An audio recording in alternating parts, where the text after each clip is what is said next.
समाप्त करते हैं आपके वचन परमेश्वर। आप महान परमेश्वर, आप बातें करो पिता, यीशु मसीह के नाम से, आमीन। सो भजन संहिता का 23 अध्याय खोलेंगे। भजन संहिता का 23 बहुत अद्भुत भजन है ये। हम सबको पता है कि दाऊद इस भजन को लिख रहा है ना। लेकिन उसमें कुछ चीज़ें हैं जो दाऊद कन्फेस कर रहा है, जो दाऊद जा रहा है, कुछ सच्चाइयाँ बोल रहा है ना। एक विश्वासी के लिए मैं सोचा था कि अगर क्या है, किस चीज तरीके से क्या इन भजन को लेके जीने के लिए, है ना। भजन एक तरफ से तरीके से कि परमेश्वर का भजन करते हैं, हम आराधना करते हैं, आराधना से भरा हुआ है। लेकिन ये क्या है, हर तरीके का आराधना है, हर तरीके का भजन है। अलग अलग परिस्थितियों में जाके, अलग अलग समय में जाके, अलग अलग तरीके से लिखा है सब भजन करने। लेकिन क्या है, वो आज हमारे लिए काम आती है। जो हम भजन संहिता 23 देखते हैं तो क्या है, इसमें यह पता चलता है कि दाऊद भाग रहा है ना। वो कुछ चीज़ों से स्ट्रगल कर रहा है, भाग रहा है, अपने दुश्मन से भाग रहा है। लेकिन उसमें उसका क्या है, जो वचन क्या है, उसका कन्फेशन जो है वो इस तरीके से बोलता है, यावे मेरा चरवाहा है, मुझे कुछ घटी न होगी। हाँ, वो किस पे फोकस कर रहा है, परमेश्वर पे फोकस कर रहा है, और परमेश्वर को अपना चरवाहा मान रहा है। यानी कि परमेश्वर मेरा सब कुछ है। कहाँ से स्रोत आ रहा है, उसे चीजें कहाँ से मिल रही है ना। सामर्थ कहाँ से मिल रही, परमेश्वर से मिल रही है। वो बोला है परमेश्वर मेरा चरवाहा है, मुझे किसी भी चीज की क्या है, घटी नहीं होगी। आगे बोलता है, वह मुझे हरी हरी चराइयों में बैठाता है, वह मुझे जो सुखदाई जल के झरने के पास ले चलता है, वह मेरे जी में जी ले आता है। धर्म के मार्गों में वह अपने नाम के निमित्त मेरी अगुवाई करता है। चाहे मैं घोर अंधकार से भरी हुई तराई में होकर चलूं, तो भी हानि से न डरूंगा, क्योंकि तू मेरे साथ रहता है। तेरे सोंटे और तेरी लाठी से मुझे शांति मिलती है। तू मेरे सताने वालों के सामने मेरे लिए मेज का जाल बिछाता है। तूने मेरे सिर पर तेल मला है, मेरा कटोरा उमड़ रहा है। निश्चय भलाई और करुणा जीवन भर मेरे साथ बनी रहेगी, और मैं यहोवा के धाम में सर्वदा वास करूंगा। हाँ, तो दाऊद क्या है, परमेश्वर पे फोकस कर रहा हो। क्या बोला, परमेश्वर मेरा चरवाहा है, मुझे कुछ घाटी नहीं होगी।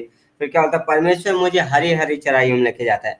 हम देखते हैं कि पहला शमूएल का 30वें अध्याय में जब वो लोग लड़ाई करके आ रहे हैं, उनके बीवी बच्चे छीन लिए गए हैं, उसके अपने ही लोग पथराव करने के लिए तैयार हैं। लेकिन दाऊद क्या है, वहां पे वचन क्या बोलता है, दाऊद ने अपने आप को परमेश्वर में क्या है, स्ट्रेंथ किया, परमेश्वर में हियाव बंधा है, और वहां पे क्या है, परमेश्वर से उससे सामर्थ मिल रही है। तो वो बोलता है, परमेश्वर मुझे धर्म के मार्ग में अगुवाई करता है। हाँ, अगर सोचिए, आगे बोलता है, चाहे मैं घोर अंधकार से भरी हुई तराई में होकर चलूं, तो भी हानि से न डरूंगा। और लास्ट में क्या बोलता है, निश्चय मैं परमेश्वर के धाम में सदा सर्वदा वास करूंगा। सोचिए, आप एक बहुत तकलीफ से जा रहे हो, बहुत सारी चीजें, और आपका ऐसा कन्फेशन हो, तो क्या हो सकता है। इस तरीके से लेते हैं, समझो आप देश निकाला गया। हाँ, एक व्यक्ति है, वो देश निकाला गया हो, और आगे जाके वो बाद में क्या बोल रहा है वो, कि मैं निश्चय एक दिन क्या है, मंत्रालय में बैठूंगा, लाइक सबसे उच्च स्थान पे आऊंगा, उस जगह पे मैं आऊंगा निश्चय। क्या बोलेगा कोई, मजाक उड़ाएगा, तुम क्या बोल रहे हो, तुम देश निकाला हो, तुम्हारे पास जगह नहीं है रहने के लिए, तुम बोला निश्चय मैं क्या है, सबसे ऊंचे स्थान पे जाऊंगा। लेकिन दाऊद को पता है क्यों बोल रहा है, क्या बोला है, परमेश्वर मेरे साथ है, इसलिए वो बोल रहा है कि क्या है, निश्चय मैं परमेश्वर के धाम में सदा सर्वदा निवास करूंगा।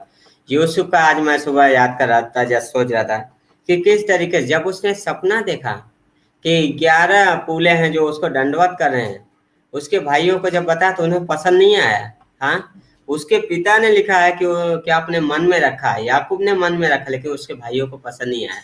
हाँ, निश्चय क्या है, वो चीजें हुआ जो उसने सपना देखा, वो हुआ। परमेश्वर क्या है, झूठ नहीं बोलता है ना। और दाऊद उस तरीके से देख रहा है, बोला क्या है, निश्चय मैं परमेश्वर के उसमें वास करूंगा। उससे पहले जो पंक्ति बोलता है क्या है, निश्चय करुणा और भलाई जीवन भर मेरे साथ बनी रहेगी। दाऊद ये नहीं देखा मैं किस परिस्थिति में हूं, लेकिन क्या बोला है, करुणा और भलाई परमेश्वर की निश्चय साथ में बनी रहेगी जीवन भर। यानी जब तक जिंदा है क्या है, उसके साथ परमेश्वर की करुणा और भलाई है। हो सकता है परिस्थितियां ऐसी है, दाऊद बोला भागना पड़ रहा है, लेकिन वो क्या बोला है, निश्चय वास करूंगा, है ना। कितना अद्भुत है। भजन संहिता 91 में लिखा क्या बोलता है, धन्य है वह जो परम प्रधान के छाए हुए स्थान में बैठा रहे और वह सर्वशक्तिमान के निवास में क्या है, ठिकाना पाएगा, है ना। तो दाऊद उन चीजों को देख रहा है, उस परिस्थिति में नहीं देख रहा कि मैं जंगल में भाग रहा हूँ, मेरे अपने लोग ही क्या है, दुश्मन है, क्या परिस्थिति है वो नहीं देख रहा है, उसका फोकस परमेश्वर पे है। इसलिए वो बोला निश्चय मैं सर्वदा वास करूंगा। हाँ, तो शुरुआत क्या कर रहा है, परमेश्वर मेरा चरवाहा है, उसकी परिस्थितियां नहीं है, परमेश्वर चरवाहा है, वो परमेश्वर पे फोकस कर रहा है। कौन उसे चरा रहा है, कौन उसकी अगुवाई कर रहा है, परमेश्वर कर रहा है ना। बोला घोर अंधकार से होके तराई में चलो तो भी क्या है, नहीं डरूंगा हानि से। ये चीज हम देखते हैं यूसुफ के लाइफ में भी कि अंधकार जैसा समय आया, उसके कुएं में डाला गया, बेचा गया, बहुत सालों तक उसको अपने अपने पिता से या माँ से भाई से कोई कनेक्शन नहीं, लेकिन फिर भी क्या है, उसकी हानि नहीं, बढ़ोतरी हुई। तो एक विश्वासी जब कभी ऐसी उस परिस्थिति से जाता है तो परमेश्वर वहां पे भी उसकी बढ़ोतरी करता है, वो परमेश्वर उसे भी क्या है, उस परिस्थिति में भी बढ़ाता है, परमेश्वर अपनी महिमा के लिए उसे इस्तेमाल करता है और वो क्या है, परमेश्वर की महिमा उसमें कर सकता है। लेकिन सवाल ये कैसे, हम जब परमेश्वर पे फोकस करते हैं।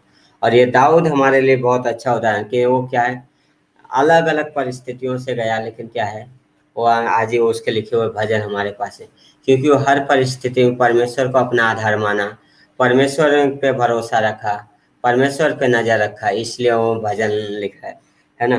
तो ये है कि दाऊद क्या है, किस तरीके से, ये आज ये भजन है, भजन संहिता 23, दाऊद ने उस चीजों को लिखा।